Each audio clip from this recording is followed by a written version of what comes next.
सबैलाई नमस्कार। मेरो छोटो मिठो भ्लगमा स्वागत छ हजुरहरूलाई। होटलतिर लाग्दैछौँ है गाइज। रुमबाट अब लाग्यौँ हामी होटलमा। हामी चाहिँ तरकारी बजार लाग्यौँ, आइपुगेका छौँ। यता हामी साथीभाइहरू छन्। होटल आइपुग्यो, चिया खाइयो, तातो पानीहरू खाइयो, अनि काममा साथीभाइहरू लागे, म पनि काममा लागेँ, अनि सबै मिली काममा लाग्यो।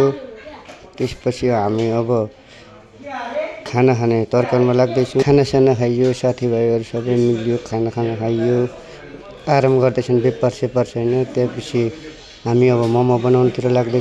मोमो बनाउन हामी दुईजना दिदी र म लाग्यौँ। त्यसपछि मोमो बनाइसक्नु बेलामा अब दिदी अब काउन्टर जाने काम पर्यो, काउन्टर जानुभयो। त्यसपछि मलाई साथ दिन जीवन भाइ आयो।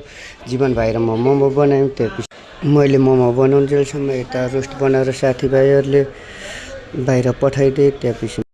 त्यसपछि म मोमो बनाउने एक्लै बिजी भएँ। जीवन भाइ बाहिर भिड भएर बाहिरतिर लाग्यो, म एक्लै मोमो बनाउनेतिर लागेँ।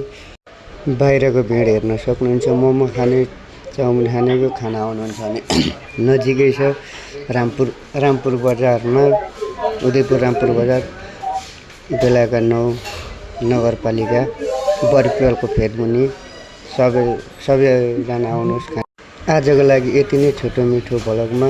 तपाईँहरूले लाइक, कमेन्ट, सब्सक्राइब गरिदिनु होला। तपाईँहरूलाई टिकटकमा लिङ्क हालिदिनेछु।